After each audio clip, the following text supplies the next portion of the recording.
പരിശുദ്ധ റൂഹായിക്ക് സ്തുതി, ആദ്യം മുതൽ എന്നേക്കും തന്നെ ആമേൻ. ദ ട്രൂ ഫെയ്ത്തിലേക്ക് എല്ലാവർക്കും സ്വാഗതം. ഞാൻ യാക്കോബായ സഭയിലെ ഇട്ടൂപ്പ് ആലുക്കൽ കോറപ്പിസ്വം. സത്യവിശ്വാസം സംബന്ധിച്ച കാര്യങ്ങളാണ് ഇവിടെ പറയുന്നത്. ഇന്ന് പറയാൻ ഉദ്ദേശിക്കുന്നത്, ഞാൻ കഴിഞ്ഞ ഒരു വീഡിയോയിൽ വിശുദ്ധ കുർബാനയെ പറ്റി ഒരു വീഡിയോ ഇട്ടിരുന്നു. അത് ബഹുമാനപ്പെട്ട ഡോക്ടർ വത്സൻ തമ്പു സാറിനോടുള്ള ഒരു മറുപടിയായിട്ടാണ് ഇട്ടത്. അദ്ദേഹം പിറ്റേ ദിവസം തന്നെ അതിന് മറുപടി എനിക്ക് തന്നു. പക്ഷെ അതിൽ ഞാൻ പറഞ്ഞ കാര്യങ്ങൾക്ക് ഒരു മറുപടി ഇല്ല. അതിൽ ഞാൻ പറഞ്ഞ തെറ്റാണെന്ന് അദ്ദേഹം സ്ഥാപിച്ചിട്ടുമില്ല. ഞാൻ പറഞ്ഞത് വിശുദ്ധ കുർബാന വിശുദ്ധമാണ്. കർത്താവ് വാഴ്ത്തി കൊടുത്തു മതിയല്ലോ. മറ്റു അപ്പോസ്തലന്മാർ ചെയ്തോ പൂർവ്വപിതാക്കന്മാർ ചെയ്തോ നമ്മൾ നോക്കണ്ട. കർത്താവ് വാഴ്ത്തി കൊടുത്ത വിശുദ്ധമാണല്ലോ, അതിലാർക്കും സംശയമില്ല. ആ വിശുദ്ധ കുർബാന യൂദ ഭക്ഷിച്ചു. പക്ഷെ ഫലം കണ്ടില്ല എന്ന് അദ്ദേഹം പറയുന്നു. അത് ശരിയാണ്. എന്തുകൊണ്ടാണ് ഫലം കാണാതിരുന്നത്? അവൻ അയോഗ്യമായത് ഭക്ഷിച്ചത് കൊണ്ടാണ്. അല്ലാണ്ട് കുർബാനയുടെ വിശുദ്ധിക്ക് ഒരു കുറവില്ല. കർത്താവ് വാഴ്ത്തതിന് ആരാ അശുദ്ധാക്കാനുള്ള കഴിവുള്ള? അങ്ങനെ കർത്താവ് വാഴ്ത്തിയതിന് ആരെങ്കിലും അശുദ്ധമാക്കിയിട്ടുണ്ടെങ്കിൽ അവൻ കർത്താവിനേക്കാൾ വലിയ ദൈവമാണ്. ഇതിനേക്കാൾ വലിയ അപരാധം പറയാനില്ല. നമ്മൾ ഒരു രോഗിക്ക് ഡോക്ടർ മരുന്ന് തരുമ്പോൾ ആ മരുന്ന് കഴിക്കുമ്പോൾ നമ്മുടെ രോഗം മാറുന്നില്ലെന്ന് വിചാരിക്കണം. അത് ആ മരുന്നിൻ്റെ കുഴപ്പമായിരിക്കും. അതുപോലെ തന്നെ മരിക്കാൻ വേണ്ടി ഒരാൾ വിഷം കഴിക്കുന്നു, വിഷം മരിക്കുന്നില്ല, അതായത് വിഷത്തിൻ്റെ കുഴപ്പമാണ്. അതുപോലെയാണോ അങ്ങ് വിശുദ്ധ കുർബാനയെ കാണുന്നത് എന്നാണ് എൻ്റെ സംശയം. അതുപോലെ കുർബാനയെ കാണാൻ പറ്റില്ല. വിശുദ്ധ കുർബാനയുടെ ക്വാളിറ്റിക്കോ അതിൻ്റെ വിശുദ്ധിക്കോ ഒരു കുറവുമില്ല. കർത്താവ് വാഴ്ത്തിയതാ. ഇതെൻ്റെ ശരീരത്തിൻ്റെ രക്തം എന്ന് പറഞ്ഞാൽ പിന്നെ അതിന് മാറ്റമില്ല. ആർക്കും അതിന് മാറ്റം വരുത്താൻ സാധ്യവുമല്ല. യൂദാ ഭക്ഷിച്ചത് അവൻ്റെ അനുഭവത്തിൽ നിന്ന് നാം മനസ്സിലാക്കേണ്ടത്, അവന് ഒരു ജീവിതത്തിൽ ഒരു പുതിയ കാഴ്ചപ്പാടുണ്ടായില്ല, വ്യക്തിത്വം ഉണ്ടായില്ല. അവന് ഒറ്റിക്കൊടുക്കാൻ പോയി കെട്ടി തൂക്കി ചത്തു. അതെന്തുകൊണ്ടാണ്? കർത്താവിൻ്റെ അല്ലെങ്കിൽ കർത്താവ് വാഴ്ത്തുന്ന വിശുദ്ധ കുർബാനയ്ക്ക് ഒരു കുറവുണ്ടായിട്ടല്ല. ഇവൻ അയോഗ്യതയോടെ അത് ഭക്ഷിച്ചത് കൊണ്ട് അവന് ഫലം കിട്ടിയില്ല.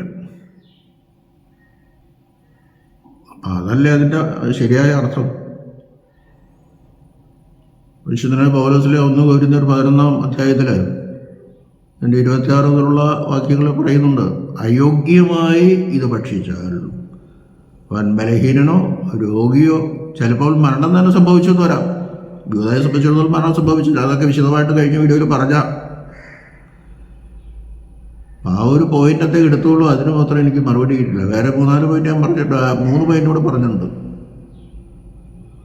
അദ്ദേഹം പെട്ടെന്ന് ട്വിസ്റ്റ് ചെയ്ത് സാക്രമെൻ്റ് എന്താണെന്ന് പറഞ്ഞു പോകണം. കുർബാന ഒരു സാക്രമെൻ്റാണെന്ന് നമുക്കറിയാം. ഇനി സാക്രമെൻറ്റിലേക്ക് തന്നെ എടുക്കാം. സാക്രമെൻ്റ് എന്ന് പറഞ്ഞാൽ അതിൻ്റെ അർത്ഥം എന്താ? ശുദ്ധീകരിക്കപ്പെട്ടത്, മറ്റു വസ്തുക്കൾ വേർതിരിച്ച് ശുദ്ധീകരിക്കപ്പെട്ടത്. വാഴുവിന് ശേഷം, പരിശുദ്ധ റൂഹായുടെ ആവാസത്തിന് ശേഷം ഇത് കർത്താവിൻ്റെ തിരുശരീര രക്തങ്ങളായി ശുദ്ധീകരിക്കപ്പെടുകയാണ്.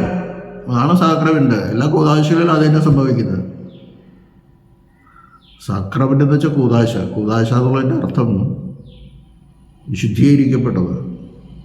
മറ്റപ്പത്തിൽ നിന്നും മറ്റു വീഞ്ഞിൽ നിന്നും ഇത് വേർതിരിക്കപ്പെട്ട് വിശുദ്ധീകരിക്കപ്പെട്ടു. അതാണ് എൻ്റെ അർത്ഥം. പിന്നെ അത് അശുദ്ധമാക്കാൻ ആർക്കും സാധ്യമല്ല. പിന്നെ അദ്ദേഹം പറഞ്ഞു, എന്താ ഈ സാക്രമെന്റ്, കുർബാനയുടെ സാക്രമെന്റ് എന്താ? കർത്താവിൻ്റെ ശരീരം മുറിക്കപ്പെടുകയാണ്. അവൻ തന്നെ മുറിക്കപ്പെടുകയാണ്, അല്ലാതെ ആരും പറയുന്നില്ല. ഇതൊക്കെ ഞങ്ങളും ആദ്യകാലം മുതലൊക്കെ പഠിക്കുന്നതല്ലേ.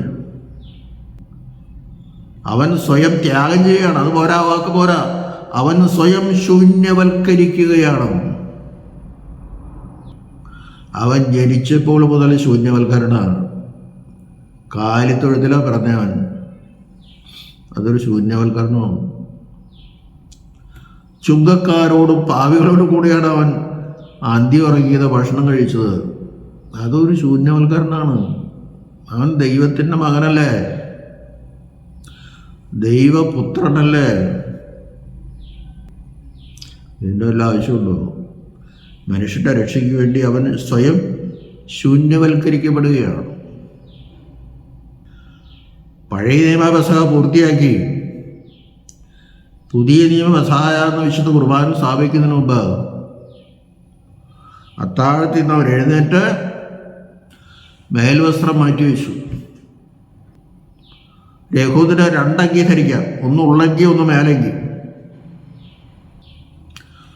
മേലങ്കി അടിമകൾക്കൊന്നും ധരിക്കാൻ അവകാശമില്ല. ഇതിനത്താഴത്തിൽ എഴുന്നേറ്റ് മേലങ്കി മാറ്റി എന്ന് പറയുമ്പോൾ അവനൊരു അടിമയാകാൻ തയ്യാറായി, അതാണ് അതിൻ്റെ അർത്ഥം. താലത്തിൽ വെള്ളമെടുത്ത് ശിഷ്യന്മാരുടെ കാലുകൾ കഴുകാൻ തുടങ്ങി. എത്ര ഹീനമായ പ്രവൃത്തിയാണ് അവൻ ചെയ്യുന്നത്. യഹൂദനും അതിഥിയുടെ കാല് കഴുകില്ല. അവിടെ അടിമയുണ്ടാവും, അടിമ കഴുകും. അടിമയില്ലെങ്കിൽ സ്ത്രീകളെ അല്ലെങ്കിൽ കുട്ടികളൊക്കെയാണ് കഴുകി കൊടുക്കണത്. ഗ്രഹനാഥൻ ഒരിക്കലും കാല് കഴുകില്ല. അപ്പം ഇവിടെ ഗ്രഹനാഥനപ്പുറമായി ദൈവമായ യേശു ശിഷ്യന്മാരുടെ കാലുകൾ കഴുകുകയാണ്. അവരോട് മാപ്പ് ചോദിക്കണം. ഞാൻ എന്തെങ്കിലും തെറ്റിട്ട് നിങ്ങൾ ക്ഷമിക്കണം, നിങ്ങൾ ചെയ്തൊക്കെ ഞാൻ ക്ഷമിച്ചു. അവനൊരു തെറ്റ് ചെയ്തിട്ടില്ല. അപ്പോൾ സ്വയം മാപ്പ് അപേക്ഷിച്ച് അടിമയെന്ന് പറഞ്ഞപ്പോൾ അവരെ ദാസനായി. അവൻ ജനിച്ചത് തന്നെ അങ്ങനെയല്ല, ദാസനായിട്ടാണ് ജനിച്ചത്. അതാണ് സ്വയം ശൂന്യവൽക്കരണം. അങ്ങനെ അവരെ മാമോദിസ മുക്ക് ആയിരുന്നു എന്ന് പറയുന്നുണ്ട് പിതാക്കന്മാർ. പത്രോസ് സമ്മതിച്ചില്ല. നീ എൻ്റെ കാല് കഴുകയോ? ഞാൻ കഴുകാൻ നിനക്ക് എന്നോടുകൂടെ പങ്കില്ല. എൻ്റെ മരണത്തിനും കഷ്ടാനുഭവത്തിനും നീ പങ്കാളിയായില്ലെങ്കിൽ നിനക്ക് രക്ഷയില്ല, രക്ഷയുടെ അനുഭവം കിട്ടില്ല. ആ സ്വയം ശൂന്യവൽക്കരണത്തിൽ നീയും മരണം, എന്നാലേ രക്ഷയുടെ അനുഭവം നിനക്ക് കിട്ടുകയുള്ളൂ.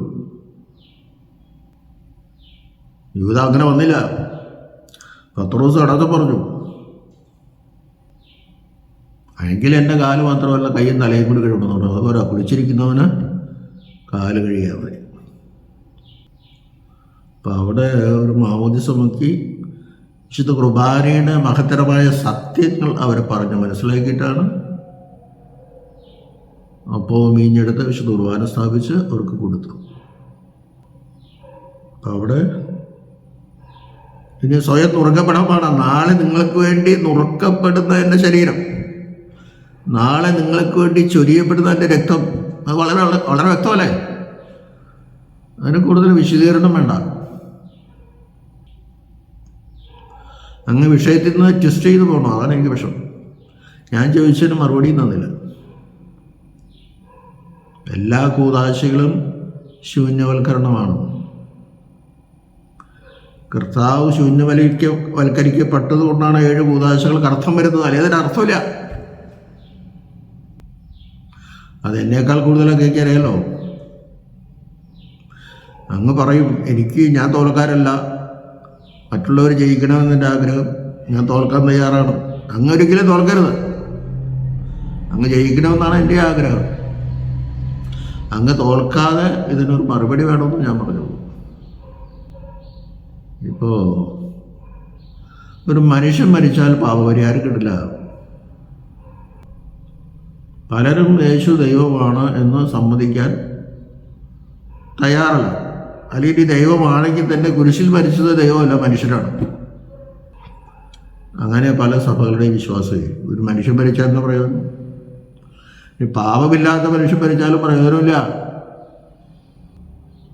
അതിൽ ദൈവത്തിൻ്റെ പങ്ക് വേണം. പാപം ചെയ്ത മനുഷ്യനെ ആ പാപത്തിൽ നിന്ന് മുക്തനാക്കാൻ ഒരു മനുഷ്യനെ സാധ്യമല്ല, ദൈവം തന്നെ ചെയ്യണം. അതുകൊണ്ടാണ് അവൻ ദാസരൂപം എടുത്തു വന്നത്. ദാസരൂപം എടുത്തപ്പോഴും അവനിൽ ദൈവത്വമുണ്ട്. മറിയാം ഗർഭം ധരിച്ചത് ദൈവത്വവും മനുഷ്യത്വമുള്ള ഒരു കുഞ്ഞിനെയാണ്. ഗബ്രിയേൽ മാലാഖയുടെ വചനം മറിയാമിൻ്റെ കാതിൽ കൂടി അകത്ത് പ്രവേശിച്ച അവളുടെ ഉദരത്തിൽ ചെന്ന് ആ നിമിഷത്തിൽ തന്നെ ആ വചനത്തിലെ ദൈവത്വവും മറിയാമിൻ്റെ ശരീരത്തിലെ മനുഷ്യത്വവും തമ്മിൽ ഒരിക്കലും വേർപിരിയാതെ വണ്ണം സമ്മേളിക്കപ്പെട്ടു, അല്ലെങ്കിൽ കൂടിച്ചേർന്ന്. പിന്നെ അതിനൊരിക്കലും വേർപിരിയാൻ സാധ്യത. ആ ദൈവ മനുഷ്യരെയാണ് മറിയാം 9 മാസം വഹിച്ചതും പ്രസവിച്ചതും. അതുകൊണ്ട് അവളെ ദൈവമാതാവ് എന്ന് പറയുന്നത്. അതിലേക്കൊന്നും ഞാൻ പോകുന്നില്ല. ഞാൻ പറഞ്ഞു, മനുഷ്യൻ മരിച്ചുകൊണ്ടൊരു കാര്യമില്ല. മനുഷ്യനാണ് നമുക്ക് വേണ്ടി മരിച്ചെങ്കിൽ നമ്മൾ പിന്നെ നമ്മൾ മനുഷ്യനെ ആരാധിച്ചാൽ എന്തെങ്കിലും പ്രയോജനമുണ്ടോ? നമ്മളിപ്പോൾ വിശുദ്ധ കുർബാനയിലും മറ്റ് ആരാധനകളിലൊക്കെ സ്മരിക്കുന്നത് ഒരു മനുഷ്യനായ യേശുവിനെയാണെങ്കിൽ അതുകൊണ്ട് ഒരു പ്രയോജനം നമുക്ക് കിട്ടില്ല. ദൈവത്തോട് പെരുമാറാൻ ദൈവവും മനുഷ്യരോട് പെരുമാറാൻ മനുഷ്യനുമായ യേശു ക്രിസ്തുവിന് മാത്രമേ ഏക മധ്യസ്ഥനാകാൻ പറ്റുള്ളൂ. ഈ ഒരു കാര്യത്തിൽ മറ്റൊക്കെ മധ്യസ്ഥ പ്രാർത്ഥനയാണ്. മധ്യസ്ഥത എന്നുള്ള പ്രവൃത്തിയാണ് അവൻ ചെയ്തത്. അവരെ കൊണ്ടല്ലാതെ ആർക്കും ഈ കുരിശ് മരണം സഹിച്ച് മനുഷ്യനെ രക്ഷിക്കാൻ സാധ്യമല്ല. അപ്പോൾ ദൈവവും മനുഷ്യനുമായവനെ മാത്രമേ നമ്മെ രക്ഷിക്കാൻ സാധിക്കൂ. എല്ലാ സഭകളും അത് വിശ്വസിക്കുന്നില്ല. ഇപ്പം ചിലർ ചോദിക്കും, ദൈവത്തിന് വേദന അനുഭവിക്കാൻ പറ്റും. എന്തിനാ ദൈവത്തിന് വേദന അനുഭവിക്കാൻ പറ്റില്ലേ? ദൈവ വിഗ്രഹമാണോ? ആത്മാവിലും അവർ വേദന അനുഭവിക്കാം, ശരീരത്തിലും വേദന അനുഭവിക്കാം. ആത്മാവൻ മരിച്ചു കഴിഞ്ഞാൽ വേദന അനുഭവിച്ചാൽ നമ്മൾക്കാർക്ക് അറിയാൻ പറ്റില്ല, മനസ്സിലാക്കാൻ പറ്റില്ല. അതുകൊണ്ടും കൂടിയാണ് അവൻ മനുഷ്യനായിട്ട് അവതരിച്ചു. ക്രൂശിൽ കിടന്നവൻ പെടയാലേത് എന്തുമാത്രം തലയിൽ മുൾക്കിരീട്ട് വെച്ചടിക്കുന്നു, ചാട്ടവാരം കൊണ്ടടിക്കുന്നു, കാർക്കിച്ചു തുപ്പുന്നു, മീശയും മറ്റും വലിച്ചെടുക്കുന്നു, രക്തം ധാരധാരെ ഒഴുകുന്നു. ക്രൂശിൽ കയ്യിലും കാലിനും ആണി അടിച്ചു കയറ്റി ആ കുഴിയിലേക്ക് കുരിച്ചുകൊണ്ടുതന്നെ ഇടാണ്. എന്തെല്ലാം വേദനകൾ, എന്തെല്ലാം ത്യാഗങ്ങൾ. ഇതുപോലെ ഒരു ത്യാഗം സഹിച്ച ആള് കർത്താവിന് മുമ്പോ പിൻപോ ഉണ്ടാകില്ല. സ്വയം ശൂന്യവൽക്കരണം അതിപ്പോൾ എല്ലാവർക്കും അറിയാം. അന്ന് അത് പറഞ്ഞതെന്ന് നന്നായില്ല എന്ന് ഞാൻ പറയുന്നില്ല. എൻ്റെ ചോദ്യത്തിന് ഉത്തരം തന്നില്ല എന്ന് പറയുന്ന പക്ഷം ഞങ്ങളെ വിശുദ്ധ കുർബാനയെ ആവർത്തനമായിട്ട് കാണുന്നില്ല, കണ്ടിന്യൂഷനായിട്ടാണ് കാണുന്നത്. അത് ഞാൻ എൻ്റെ വീഡിയോയിൽ കഴിഞ്ഞോണ്ട് പറഞ്ഞിട്ടുണ്ട്. ആ കുരിശിലെ ബലി അത് തന്നെയാണെങ്കിൽ അതിൻ്റെ കണ്ടിന്യൂഷനാണ് ഞങ്ങളുടെ വിശുദ്ധ കുർബാന. വെറുതെ ആവർത്തിക്കല്ല. ആചാരം ആവർത്തനമാണെന്നങ്ങ് പറഞ്ഞു, അതിനോട് മുഴുവൻ യോജിക്കാൻ പറ്റില്ല. ആചാരം ഒരു അനുഷ്ഠാനമല്ല, വെറുതെ ആവർത്തിച്ചു കൊടുക്കല്ല, കണ്ടിന്യൂഷനായിട്ട് പോകണത്. കർത്താവിന് രണ്ടാമത്തെ ഒരു ചരടിൽ ഓരോ മുത്തുകളും ഓരോ കുർബാന ചേർക്കുന്ന പോലെ ചേർത്ത് അവസാനം ആ മാല പൂർണ്ണമാകുമ്പോൾ കർത്താവ് വരും, അല്ലെങ്കിൽ കർത്താവ് വരുമ്പോൾ മാല പൂർണ്ണമാകും. ഒരിക്കലും ആവർത്തനമല്ല. പിന്നെ അങ്ങേര് പറഞ്ഞ ഒരു കാര്യം, അത് ലോകത്ത് ആരും പറയാത്തൊരു കാര്യമാണ്. അതൊന്നും ലോകത്തൊന്നും തന്നെ ഒരു ക്രിസ്ത്യാനി പറയാത്ത കാര്യമായിരുന്നു. പൗലോസ്ലീഹ കള്ളത്തരം പറഞ്ഞു. പൗലോസ്ലീഹ എന്ന് പറഞ്ഞ് കർത്താവ് ഉദ്ദേശിച്ചതിൻ്റെ വ്യാഖ്യാനം കൊടുത്തവൻ. വാങ്ങുന്നതിനേക്കാൾ കൊടുക്കുന്നത് നല്ലതെന്ന് കർത്താവ് പറഞ്ഞിട്ടില്ല. പോട്ടെ, അതിൻ്റെ അർത്ഥം എന്താ? വാങ്ങുന്നതിനേക്കാൾ കൊടുക്കുന്നത് നല്ലതെന്ന് പറയുമ്പോൾ വാങ്ങരുത് എന്നാണ് അർത്ഥം, അല്ലേ? വാങ്ങുന്നതും കൊടുക്കുന്നതും രണ്ടും നല്ലതായിട്ട് വരില്ല. ഒന്നെങ്കിലും വാങ്ങുന്നത് നല്ലത്, അല്ലെങ്കിൽ കൊടുക്കുന്നത് നല്ലത്. വാങ്ങുന്നതിനേക്കാൾ കൊടുക്കുന്നത് നല്ലത് എന്ന് പറയുമ്പോൾ വാങ്ങരുത്, നിങ്ങൾ കൊടുക്കണം, ആ ആശയമല്ലേ പറഞ്ഞ. അതിന് കള്ളത്തരം പറഞ്ഞെന്ന് പറയേണ്ട കാര്യമില്ല. കർത്താവിനെതിരായിട്ട് ഏത് പൗലോസ് പറയും, പത്രോസ് പറയും, ഒരു മനുഷ്യൻ പറയില്ല. അതുകൊണ്ടല്ലേ കർത്താവ് പറയുന്നത്, നിങ്ങളെ തിരിച്ചു വിളിക്കാൻ കഴിവുള്ളവനെ നിങ്ങളൊരു ആവശ്യം വിളിക്കരുത്, ഒരു കല്യാണം വിളിക്കരുത്. കാരണം നിങ്ങൾക്ക് തിരിച്ചു തരാൻ അവന് കഴിവുണ്ട്. നിങ്ങൾ കല്യാണം വിളിക്കേണ്ടത്, അല്ലെങ്കിൽ വേറെ ഏതെങ്കിലും കാര്യം ക്ഷണിക്കേണ്ടത്, നിങ്ങൾക്ക് തിരിച്ചു തരാൻ കഴിവില്ലാത്തവരെ വിളിക്കണം. രാജാവ് സദ്യയ്ക്ക് ഒരുക്കുകയും, അല്ലെങ്കിൽ ഒരു യഹൂദന് സദ്യയ്ക്ക് ഒരുക്കുകയില്ല, അല്ലെങ്കിൽ ഒരാൾ സദ്യയ്ക്ക് ഒരുക്കുകയും ഒരാഴ്ച മുമ്പ് കല്യാണം വിളിക്കണം. പിന്നെ ഒരുക്കങ്ങൾ പൂർത്തിയായ പിന്നെ വിളിക്കണം. ഒരാഴ്ച മുമ്പ് വിളിക്കേണ്ടവരൊക്കെ വിളിച്ചു, ഒരുക്കങ്ങൾ പൂർത്തിയായി പിന്നെ ചെന്ന് വിളിച്ചു, വേലക്കാരൻ പറഞ്ഞു വിട്ടു. പക്ഷെ ഒരെണ്ണമില്ല, സദ്യക്ക് തന്നെയില്ല. ഉടനെ പറഞ്ഞു, തെരുവീഥികളിൽ ചെന്ന് കണ്ടവരെയൊക്കെ കല്യാണത്തിന് വിളിക്കാൻ പറഞ്ഞു. ആദ്യ യഹൂദന്മാരെ വിളിച്ചപ്പോൾ ഇവിടെ യഹൂദന്മാരും പ്രജാതികളൊക്കെ തോട്ടെ. ചില സന്ദർഭങ്ങളിൽ കർത്താവ് പറഞ്ഞിട്ടുണ്ട്, യഹൂദന്മാരിൽ പോലും ഇങ്ങനെയുള്ള വിശ്വാസം ഞാൻ കണ്ടിട്ടില്ലെന്ന്. പ്രജാതികൾക്ക്, പ്രജാതി സ്ത്രീയുടെ മകളെ സൗഖ്യപ്പെടുത്തിയില്ലേ വേറെ സന്ദർഭങ്ങളിൽ. യഹൂദ പ്രമാണിയൊക്കെ വന്ന് ബാല്യക്കാരൻ സൗഖ്യം വേണമെന്ന് ആവശ്യപ്പെട്ടപ്പോഴൊക്കെ കർത്താവ് പറഞ്ഞു, നിങ്ങളുടെ വിശ്വാസം വലുതാ, വിശ്വാസത്താലും സൗഖ്യം. അതൊക്കെ അങ്ങ് പറഞ്ഞ് വളരെ 100% ശരിയാണ്. 10 കുഷ്ഠരോഗികൾ വന്നു, രോഗം മാറണമെന്ന് പറഞ്ഞു, നിങ്ങൾ പൊക്കളാന്ന് പറഞ്ഞു. അവർ നിരാശപ്പെട്ടാണോ അവർ പോയി. അവർ ശരീരത്തിൽ നോക്കിയപ്പോൾ രോഗം മാറിയിട്ടില്ല. പക്ഷെ ഏകദേശം പകുതി വഴി നമ്മൾ നോക്കിയപ്പോഴേ രോഗം കംപ്ലീറ്റ് മാറി. 9 പേരും ആർത്ത് തുള്ളി അട്ടഹസിട്ട് പോയി. ഒരുത്ത മാത്രം തിരിച്ചു വന്നു. നീ എന്താ പോകുന്നത് വെച്ചു. ഞാൻ അങ്ങേക്കൊരു നന്ദി പറയാൻ വന്നു. നിന്റെ വിശ്വാസം വലുത്, നിനക്ക് രക്ഷ ലഭിച്ചിരിക്കുന്നു. രക്ഷ കിട്ടിയതവന് മാത്രമേ ഉള്ളൂ. ബാക്കി 9 പേരും സൗഖ്യം പ്രാവശ്യം പോയി. രക്ഷ കിട്ടിയില്ല. സൗഖ്യമല്ല നമ്മുടെ ആവശ്യം, രക്ഷയാണ് നമുക്ക് ആവശ്യം. ചിലർ രോഗം വന്ന് വിഷമിക്കും, എന്തിനാ പ്രാർത്ഥിക്കണം, പള്ളിയിൽ പോകണം, എന്തിനാ അങ്ങനെയാണ് ഇങ്ങനെയാണെന്നൊക്കെ പറയും. പക്ഷെ നീ കഷ്ടം അനുഭവിക്കുന്തോറും നിന്റെ രക്ഷയുടെ മൂല്യം കൂടി കൂടി കൂടി വരികയാണ്. നീ മനസ്സിലാക്കണം. അതാണ് ശൂന്യവൽക്കരണം, അതാണ് സ്വയം ത്യാഗം. അപ്പോൾ പൗലോസ്ലീഹ പറഞ്ഞത് കള്ളമാണെന്ന് അങ്ങ് പറഞ്ഞതിൽ എനിക്ക് മാത്രമല്ല പൊതുവെ ക്രിസ്ത്യാനികളൊക്കെ അതൊരു ബുദ്ധിമുട്ടുണ്ടാക്കിയിട്ടുണ്ട്.